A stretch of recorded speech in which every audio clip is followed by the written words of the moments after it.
Assalamualaikum warahmatullahi wabarakatuh. Salam Malaysia Madani, salam sejahtera, salam perpaduan kepada semua. Pertamanya terima kasih kepada anda yang telah pun subscribe channel YouTube saya dan juga telah pun follow TikTok saya, akaun TikTok saya. Sama aja nama Fauzdin ya, Fauzdin NS. TikTok pun ada, YouTube pun ada. TikTok pun TikTok yang akaun barulah, yang lama tu kena tahan ASA tak sampai sekarang masih tidak dibebaskan. Apapun saya ucap terima kasih kepada anda yang telah pun subscribe channel YouTube, yang telah pun like, share ya, perluaskan lagi info-info yang kita keluarkan ya dari masa ke semasa. Okey, hari ini saya cuma nak cerita pasal FEDA.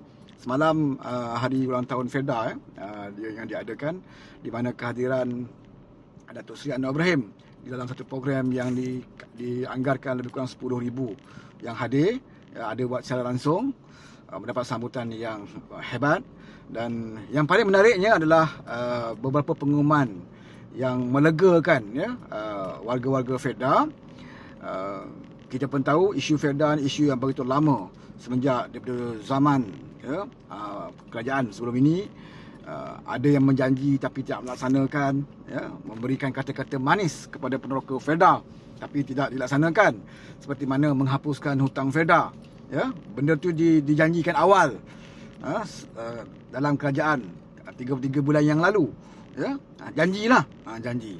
Jadi alhamdulillah di bawah kepimpinan PMX semalam dia umumkan, dan sebelum itu pun dia dah umumkan tentang penghapusan 80% hutang FEDA ya. Diumumkan sebelum hari himpunan warga FEDA lah, awal lagi kita dah tahu. Dan seperti mana PMX sebut bahawa menghapuskan ya, hutang FEDA ini dijanjikan oleh kerajaan sebelum ini lama, tapi tidak ada lagi kerajaan yang telah pun menunaikan. Tapi alhamdulillah dalam tempoh 7 bulan lebih kurang ya, PMX diangkat sebagai Perdana Menteri, maka dia memandang berat isu FEDA ini dan dia menunaikan janji-janji yang telah dikemukakan oleh kerajaan sebelum ini, di mana 80% hutang FEDA dilupuskan. Dan ada lagi khabar baik juga bagi warga FEDA, di mana dia meluluskan peruntukan untuk operasi lampu-lampu jalan. Kita tahu ya, bagi mereka yang duduk di kawasan FEDA lebih arif, banyak kawasan FEDA yang jalan menuju ke kawasan FEDA mereka itu gelap gulita saudara ya. Macam saya duduk di Pahang. Saya tahulah Pahang ni banyak FEDA ya. Kalau nak pergi ke FEDA Selancar tu, nak sampai ke kawasan FEDA tu, anda melalui jalan yang agak sempit, kemudian tak ada lampu. Kalau waktu malam cukup bahaya ya, terutamanya bagi penunggang motosikal lah ya. Kalau rosak tengah jalan, kiri kanan tu sawit, tak ada rumah pun ya, dan lampu jalan tak ada, ataupun kereta rosak orang tidak akan datang membantu sebab jalan tu sunyi ya, dengan lampu tak ada. Jadi orang nak bantu kita pun orang takut, kalau penjenayah ke dan sebagainya lah. Jadi kita akan menghadapi masalah di situ ya. Jadi semalam Datuk Seri Anwar mengumumkan, tak salah saya 7 juta lebih ya, saya boleh semak balik, dalam kurang anggaran peruntukan 7 juta lebih untuk operasi lampu jalan ya, di seluruh kawasan FEDA di negara kita. Jadi semalam diluluskan peruntukan tu. Jadi kalau nak tanya Wanaon, dia kata alah janji je lah kan. Tapi dengan Anwar ni, kalau dia bila dia sebut lulus, makna benda tu duit dah ada. Jadi Anwar Ibrahim ni dia jenis, kalau tak ada duit dia tak berani nak janji. Contohnya dia ada sebut semalam juga tentang perumahan generasi kedua FEDA. Dia tahu banyak perumahan generasi kedua FEDA yang terbengkalai. Terbengkalai satu hal, perlu ditambah pun satu hal ya, yang perlu diperbanyakkan lagi. Datuk Seri Anwar berterus terang, dia mengatakan dia tidak boleh menunaikan ke 100% tentang rumah generasi kedua FEDA ni, tetapi dia bagi tahu dia membantu sebahagian daripadanya, menyelesaikan sebahagian daripadanya, terutamanya bagi rumah-rumah generasi kedua yang terbengkalai. Maknanya dia teruskan bagi rumah-rumah yang terbengkalai itu, okey, yang itu kita buat dulu untuk menambah dan sebagainya. Dia akan bincang dulu ya, untuk melihat keperluan kewangan, sama ada kita masih mencukupi lagi kewangan tahun ini ya. Sebab kita perlu faham bahawa Anwar ambil alih jawatan Perdana Menteri dengan menanggung hutang 1.5 trilion ya, tak mudah saudara ya. Dalam keadaan dia tidak menambah hutang, dia beri kepada rakyat apa saja yang diberi kepada rakyat ini tanpa menambah hutang. Dia berbelanja dengan keadaan apa yang ada pada dia. Jadi tak semualah yang kita nak dapat 100%, tapi sekurang-kurangnya ada yang kita dapat. Contohnya dia juga mengumumkan di FEDA penyediaan pusat hemolisis sakit pinggang ni. Selama ni kalau orang FEDA nak pergi rawatan, kita kena keluar bandar jauh. Jadi ada beberapa tempat kawasan FEDA yang diadakan pusat rawatan hemolisis bagi warga FEDA yang mengalami penyakit buah pinggang, terutamanya rawatan buah pinggang dan sebagainya. Jadi ini yang diumumkan semalam. Ada lagi beberapa pengumuman yang ini yang saya ingat lah. Saudara boleh tengok dalam YouTube pelancaran tersebut dan apa yang Datuk Seri Anwar diumumkan untuk warga FEDA. Dan ada banyak lagi lah yang disebut tentang pembinaan digital ya. Digital nak diperluaskan di dalam kawasan-kawasan FEDA supaya nampak ada kemajuan dari segi IT, multimedia dan sebagainya. Itu juga disebut, disentuh oleh Datuk Seri Anwar Ibrahim. Jadi saudara, bagi saya PMX ini dia tidak meninggalkan mana-mana golongan. Ya, mana-mana golongan dalam Malaysia ini, sama ada nelayan, pekebun kecil, getah, termasuk juga warga FEDA. Ya, jadi bagi Datuk Seri Anwar Ibrahim, kamu duduk di bandar ke, kamu duduk di pinggir bandar ke, ataupun di kawasan pedalaman, adalah menjadi tumpuan, ya, mendapat perhatian daripada Perdana Menteri. Sebab itulah ada orang yang dengki dari hati apabila melihat Datuk Seri Anwar Ibrahim ini selalu sangat turun ke bawah, ya. Datuk Seri Anwar Ibrahim ni tak duduk pejabat ke? Ya, ke sana sini, satu had pergi sana, satu had pergi sini. Lepas tu pergi ke luar negara. Lepas tu bila balik ke Malaysia dia pergi kat sana. Kan? Ke sana ke sini, ke sana ke sini, kata Muhyiddin. Muhyiddin ini ke sana ke sini tu dia pergi main golf, ya. Bukan dia nak pergi jumpa menyelesaikan masalah rakyat. Bagi Datuk Seri Anwar Ibrahim, mana saja dia pergi, dia akan dengar apa yang rakyat bagi tahu dia. Sehingga kan dia bertemu dengan pelajar, contoh. Ya, berapa banyak kolej, universiti yang dia pergi bertemu dengan para pelajar, anak-anak muda ni. Ya, sehingga kan pandangan seorang pelajar yang tingkatan 6,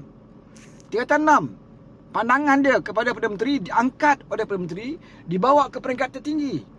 Dibincang dalam kabinet, dibincang dalam mesyuarat dia bersama dengan syarikat-syarikat besar.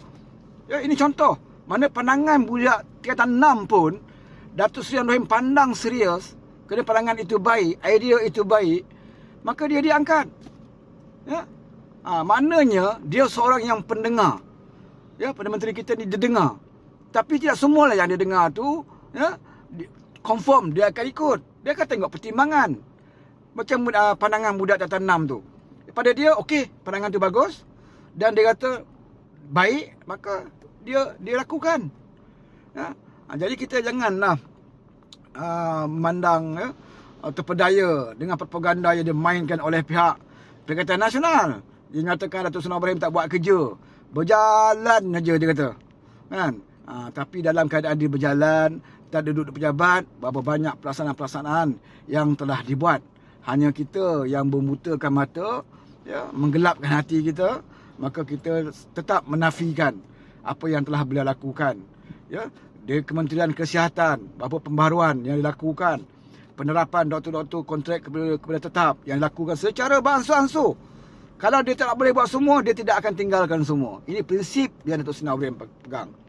Ya, di depan penjawat awam dia bercakap, dia tidak berjanji. Ya, dia tidak berjanji, dia berterus terang dengan penjawat awam. Dia mengatakan sekarang ini duit tak ada, kan? Duit tak ada, dia mengaku memang kerajaan sekarang tak ada duit, jadi saya tak boleh nak tingkatkan gaji ataupun allowance penjawat awam.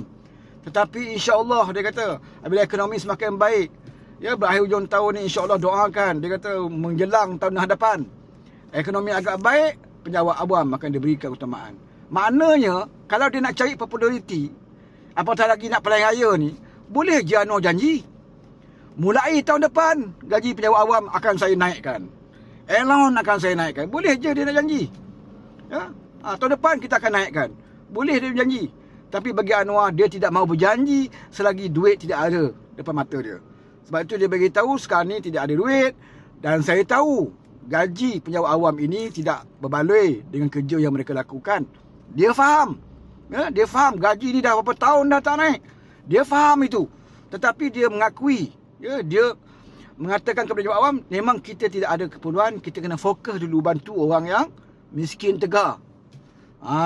Ya, duit yang ada sedikit ini kita kena berikan dulu kepada yang betul-betul perlu, Siapa dia? Miskin tegar.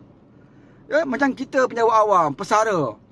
Walaupun gaji kecil, contoh, pesara pun dapat pencen yang dah separuh daripada gaji kan. So, kurang-kurangnya kita ada lagi pendapatan kita. Walaupun kecil, setiap bulan itu ada. Ya, setiap bulan, penjawat awam, dia ada gaji setiap bulan. Pesara, walaupun tak cukup, tapi masih ada setiap bulan pencen kita. Bayangkan yang miskin tegar ini, dia apa yang dia ada? Ya, miskin tegar ini di bawah pada miskin. Bukan miskin, miskin tegar. Bermakna dia tidak ada pendapatan tetap bulanan mereka. Dia tidak ada rumah untuk mereka, milik dia sendiri. Ya, dia tidak ada kerja tetap. Hari ini dia pergi cari kutip kotak-kotak ke botol-botol tepi jalan. Hari ini dijual, hari inilah dia makan. Dengan pendapatan itu, yang itulah dia gunakan untuk dia makan. Nak makan malam garang, kena cari lagi kotak-kotak, jual lagi. Yang itulah duit dia makan untuk makan malam. Besok pagi nak makan lagi, besok pagi kena cari lagi tin-tin, kotak-kotak jual. Dan itulah makanan dia untuk makan yang keesokan harinya. Jadi orang ini yang termasuk dalam miskin tegar. Ya, yang ini PMX beri keutamaan. Dan dia berharap, dia berusaha supaya kemiskinan tegar itu dapat dihapuskan dalam tahun ini. Ya, ada orang kata boleh hapus, tak boleh hapus. Yang penting saudara, dia buat atau tidak buat apa yang dia nak. Ya, dia bukan sekadar bercakap, bukan sekadar slogan, tapi telah pun dilakukan dengan beberapa usaha yang telah dilakukan, IPR dan sebagainya. Ya, dan dikerah semua jabatan pergi cari, ya, daftarkan orang yang di dalam kategori kemiskinan tegar ini. Jadi bagi kita, penjawat awam contohnya, atau pesara kerajaan, ya, kita berlapang dada seketika. Ya, kita tahu tanggungjawab dia itu berat. Dia mengambil negara ini dalam kerosakan ekonomi yang ditinggalkan oleh si tompok. Ya, dengan keadaan hutang 1.5 trilion. Apa salahnya kita bersabar seketika, suruh Anwar ini settlekan dululah. Kita sendiri pun tidak sanggup melihat ada kemiskinan tegar. Ya, kalau kita betul-betul ada jiwa, ya, insaniah, yang kita sendiri akan bersimpati bila tengok ada orang Melayu, majoritinya Melayu, ya, yang duduk merempat, tak ada rumah, ya, kutip sampah sana kutip sini untuk cari makan. Kita sendiri pun bersimpati. Ya, jadi untuk membantu cita-cita Datuk Seri Anwar Ibrahim itu, kita harus berikan sokongan dan dokongan. Kita perlu bersabar. Dan kita perlu juga bersyukur.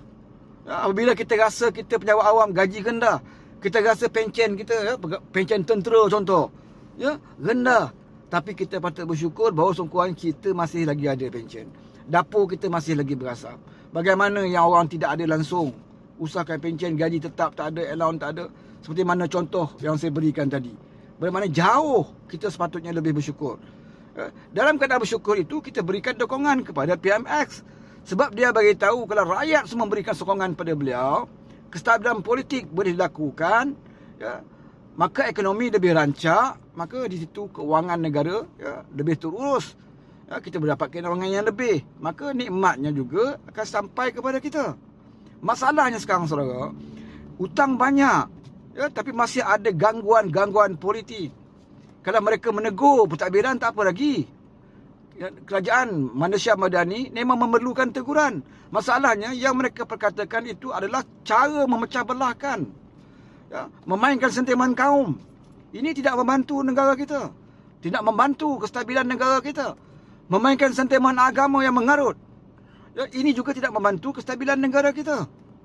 Ya, kalau nak jadi pembangkang, jadilah pembangkang yang benar-benar pembangkang. Seperti mana yang kita pernah dulu duduk sebagai pembangkang. Ya, pernahkah saudara lihat waktu kita dalam kerajaan, dalam PH dulu, waktu kita jadi pembangkang, kita pernah main isu kaum ke? Kita pernah main isu agama ke?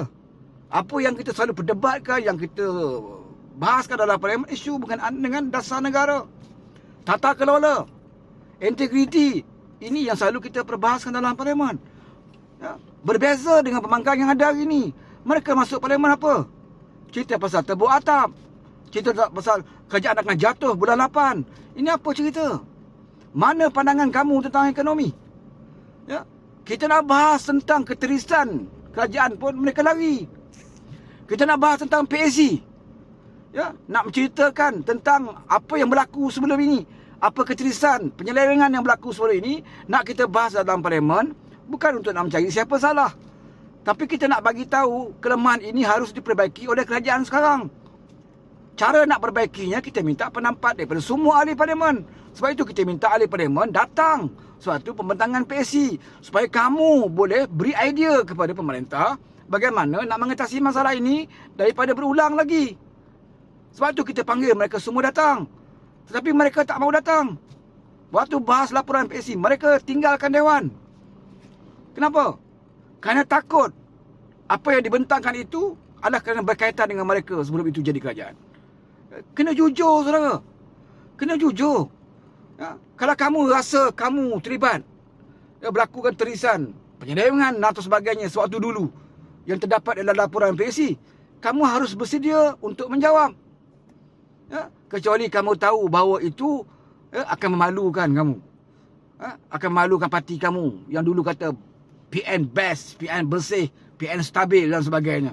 Ya, kalau itu yang kamu fikirkan sehingga kamu tidak mahu datang untuk membahaskan laporan PSC, maka rakyat harus nilai bahawa kumpulan-kumpulan Perikatan Nasional ini tidak jujur, ya, terhadap rakyat dan juga negara kita. Kalau mereka jujur, mereka tidak ada masalah. Ya, yang salah mengakukan salah, biar PSC lakukan siasatan. Kemudian selepas itu kalau ada tindakan pendakwaan, ya, kita boleh menegakkan, membela diri kita dalam mahkamah. Apa yang masalahnya? Ya, kalau Zahid sendiri boleh bersedia menghadapi perbicaraan dalam mahkamah, apakah orang lain tidak boleh menghadapi perbicaraan? Ya, tapi masalahnya bila kita nak mengelakkan diri daripada membahaskan satu perkara yang baik untuk negara, apa yang nak kita perkatakan berkenaan dengan sentimen. Ya, bila nak cerita tentang kelemahan Datuk Seri Anwar Ibrahim dalam parlimen, timbulkan isu benangan sempadan yang dengan Indonesia, dijawab oleh Datuk Seri Ibrahim dan terbukti kantoi. Terbukti dakwaan mereka itu salah. Sebab itu mereka tak sanggup untuk berdepan dengan kerajaan di dalam parlimen. Sebab mereka tak tahu di mana mereka nak serang kerajaan yang ada hari ini. Ya. Sebab itu mereka mainkan sentimen agama. Mereka mainkan sentimen DAP. Dia gunakan Mahathir untuk mainkan sentimen kaum. Dia gunakan Haji Hadi untuk mainkan sentimen agama. Jadi yang jadi mangsanya adalah negara ini, rakyat dan negara ini. Sebab itu kalau kita nak negara kita ini lebih maju, majunya negara kita ini, stabilnya negara kita ini akan boleh menambah pendapatan rakyat Malaysia. Kalau itu yang kita perlukan, kita jangan terpedaya dengan mana-mana pihak, mana-mana golongan yang menggunakan sentimen kaum dan agama untuk merosakkan negara kita. Ya? Jadi saya yakin, dah penuh yakin, apa yang telah dilakukan oleh Datuk Seri Ibrahim selama 7 bulan. Ya, baru 7 bulan dia menjadi Perdana Menteri. Ya, dia belah tapau 33 bulan di zaman Muhyiddin Yassin, di zaman Ismail Sabri.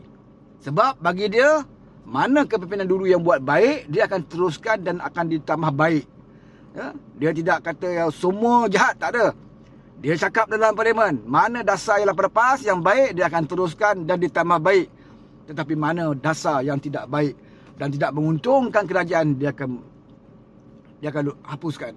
Contohnya macam tender terbuka. Ya, itu tidak menguntungkan negara. Ini hanya menguntungkan kroni-kroni. Ya, macam Jana Wibawa dan banyak projek tambatan banjir dan sebagainya. Ini tidak menguntungkan rakyat. Yang itu dia tak mau pakai. Itu dasar kamu. Dasar kamu yang tidak pentingkan kepada integriti. Bagi kerajaan Madani, tender. Ya, tender dibuat secara secara terbuka dan tidak ada lagi direct nego. Sebelum ini dibuat bukan secara terbuka. Sebelum ini berpilih-pilih kawan-kawan kroni yang dapat. Itu zaman dulu. Termasuk isu tambatan banjir yang saya sebutkan tadi. Ya, tender-tender terbuka yang mereka amalkan, ya, tidak diamalkan. Mereka mengandalkan direct nego dan sebagainya. Jadi bawah kerajaan Malaysia Madani, dia mengamalkan tender terbuka. Kalau ada projek-projek yang perlu segera, nak cepat. Contohnya dalam keadaan banjir, suasana banjir, nak buat tender terbuka mungkin makan masa. Maka dia ada pula tender terhad. Bermakna tetap juga tender tetapi